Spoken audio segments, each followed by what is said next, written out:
I have yet to give a speech or have a meeting where somebody doesn't ask me the millennial question. What's the millennial question? Apparently millennials as a generation, which is a group of people who were born approximately 1984 and after, are tough to manage. And they're accused of being entitled and narcissistic, self-interested, unfocused, lazy. But entitled is the big one. And because they confound leadership so much, what's happening is leaders are asking the millennials, what do you want? And millennials are saying, we want to work in a place with purpose, love that. We want to make an impact, you know, whatever that means. We want free food and beanbags. And so somebody articulates some sort of purpose, there's lots of free food and there's beanbags, and yet for some reason, they're still not happy. And that's because they're missing, there's a missing piece. What I've learned is that I can break it down into 4 pieces, right? There are four things, 4 characteristics. One is parenting, the other one is technology, the third is impatience, and the fourth is environment.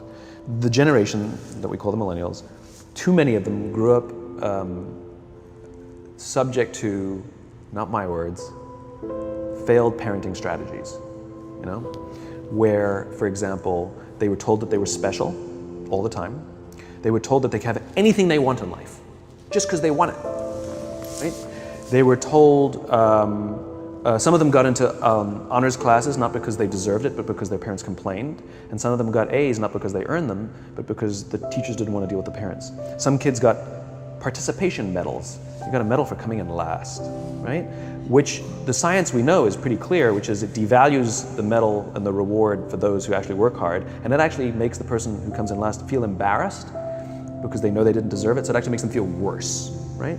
So you take this group of people, and they graduate school, and they get a job, and they're thrust into the real world, and in an instant, they find out they're not special, their moms can't get them a promotion, that you get nothing for coming in last, and by the way, you can't just have it because you want it, right? And in an instant, their entire self-image is shattered.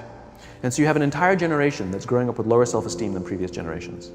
The other problem, to compound it, is we're growing up in a Facebook, Instagram world. In other words, we're good at putting filters on things. We're good at showing people that life is amazing even though I'm depressed, right? And so everybody sounds tough, and everybody sounds like they got it all figured out. And the reality is there's very little toughness, and most people don't have it figured out. And so when the more senior people say, well, what should we do? They sound like, this is what you gotta do. And they have no clue, right? So you have an entire generation growing up with lower self-esteem than previous generations, right? Through no fault of their own, right? They were dealt a bad hand, right? Now let's add in technology. We know that engagement with social media and our cell phones releases a chemical called dopamine. That's why when you get a text, it feels good, right? So, you know, we've all had it where you're feeling a little bit down or feeling a bit lonely, and so you send out 10 texts to 10 friends, you know, hi, hi, hi, hi, hi, because it feels good when you get a response, right? Right?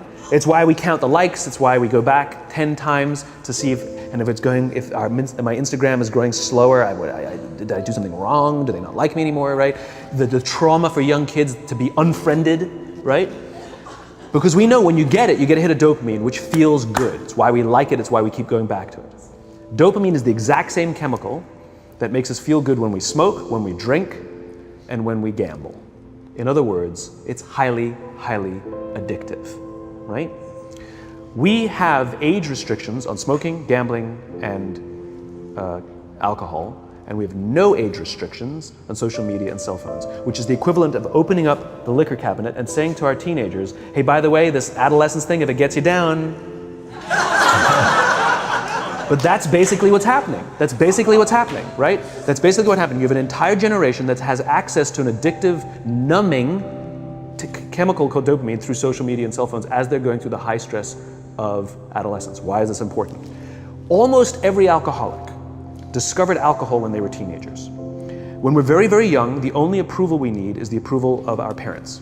And as we go through adolescence, we make this transition where we now need the approval of our peers. Very frustrating for our parents, very important for us. It allows us to acculturate outside of our immediate families into the broader tribe, right? It's a highly, highly stressful and anxious period of our lives, and we're supposed to learn to rely on our friends. Some people, quite by accident, discover alcohol and numbing effects of dopamine to help them cope with the stresses and anxieties of adolescence. Unfortunately, that becomes hardwired in their brains, and for the rest of their lives, when they suffer significant stress, they will not turn to a person, they will turn to the bottle. Social stress, financial stress, career stress, that's pretty much the primary reasons why an alcoholic drinks, right? What's happening is because we're allowing unfettered access to these dopamine-producing devices and media, basically it's becoming hardwired, and what we're seeing is as they grow older, too many kids don't know how to form deep, meaningful relationships. Their words, not mine. They will admit that many of their friendships are superficial. They will admit that their friends, that they don't count on their friends, they don't rely on their friends, they have fun with their friends, but they also know that their friends will cancel on them as something better comes along. Deep, meaningful relationships are not there because they never practice the skill set, and worse, they don't have the coping mechanisms to deal with stress. So when significant stress starts to show up in their lives, they're not turning to a person, they're turning to a device, they're turning to social media, they're turning to these things which offer temporary relief. We know, the science is clear, we know that people who spend more time on Facebook suffer higher rates of depression than people who spend less time on Facebook, right? These things balanced. Alcohol is not bad, too much alcohol is bad. Gambling is fun, too much gambling is dangerous, right? There's nothing wrong with social media and cell phones. It's the imbalance, right? If you're sitting at dinner with your friends and you're texting somebody who's not there, that's a problem. That's an addiction. If you're sitting in a meeting with people you're supposed to be listening to and speaking, and you put your phone on the table, face up or face down, I don't care, that sends a subconscious message to the room that you're just not that important to me right now, right? That's what happens. And the fact that you cannot put it away is because you are addicted, right? If you wake up and you check your phone before you say good morning to your girlfriend, boyfriend, or spouse, you have an addiction. And like all addiction, in time, it'll destroy relationships, it'll cost time, and it'll cost money, and it'll make your life worse, right? So you have a generation growing up with lower self-esteem that doesn't have the coping mechanisms to deal with stress, right? Now you add in the sense of impatience, right? They've grown up in a world of instant gratification. You want to buy something, you go on Amazon, it arrives the next day. You want to watch a movie? Log on and watch a movie. You don't check movie times. You want to watch a TV show? Binge. You don't even have to wait week to week to week, right? I know people who skip seasons just so they can binge at the end of the season, right? Instant gratification. You want to go on a date, you don't even have to learn how to be like, hey. You don't even have to learn and practice that skill. You don't have to be the uncomfortable one who says yes when you mean no and says no when you mean no, but yes when you don't have to swipe right. Bang, I'm a stud. Right? You don't have to learn the social coping mechanisms, right? Everything you want, you can have instantaneously. Everything you want, instant gratification, except job satisfaction and strength of relationships. There ain't no app for that. They are slow, meandering, uncomfortable, messy processes. And so I keep meeting these wonderful, fantastic, idealistic, hardworking, smart kids. They've just graduated school. They're in their entry-level job. And I sit down with them and I go, how's it going? They go, I think I'm gonna quit. I'm like, why? They're like, I'm not making an impact. I'm like, you've been here 8 months. You know? It's as if they're standing at the foot of a mountain and they have this abstract concept called impact that they want to have in the world, which is the summit. What they don't see is the mountain. I don't care if you go up the mountain quickly or slowly, but there's still a mountain. And so what this young generation needs to learn is patience. That some things that really, really matter, like love, or job fulfillment, joy, love of life, self-confidence, a skill set, any of these things, all of these things take time. Sometimes you can expedite pieces of it, but the overall journey is arduous and long and difficult. And if you don't ask for help and learn that skill set, you will fall off the mountain, or you will, the worst case scenario, and we're already seeing it, the worst case scenario is we're seeing an increase in suicide rates, we're seeing an increase in this generation, we're seeing an increase in accidental deaths due to drug overdoses, we're seeing more and more kids drop out of school or take leaves of absence due to depression. Unheard of. This is really bad. The best case scenario those are all bad cases, right? The best case scenario is you'll have an entire population growing up and going through life and just never really finding joy. They'll never really find deep fulfillment in work or in life. They'll just waft through life and it'll be just, it's fine. How's your job? It's fine, the same as yesterday. How's your relationship? It's fine. Like that's the best case scenario, which leads me to the fourth point, which is environment, which is we're taking this amazing group of young, fantastic kids who were just dealt a bad hand. It's no fault of their own. And we put them in corporate environments that care more about the numbers than they do about the kids. They care more about the short-term gains than the long-term life of this young human being. We care more about the year than the lifetime, right?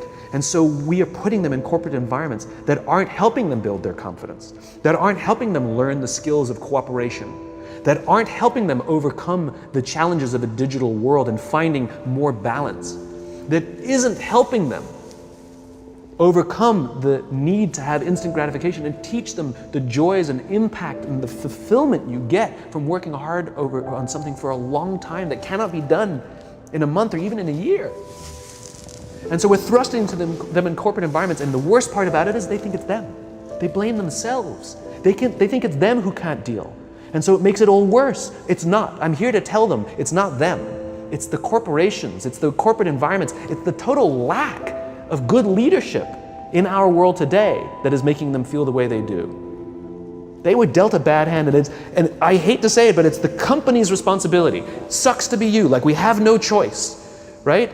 This is what we got, and I wish that society and their parents did a better job. They didn't. So we're getting them in our companies, and we now have to pick up the slack. We have to work extra hard to figure out the ways that we build their confidence. We have to work extra hard to find ways to teach them the social skills that they're missing out on. There should be no cell phones in conference rooms.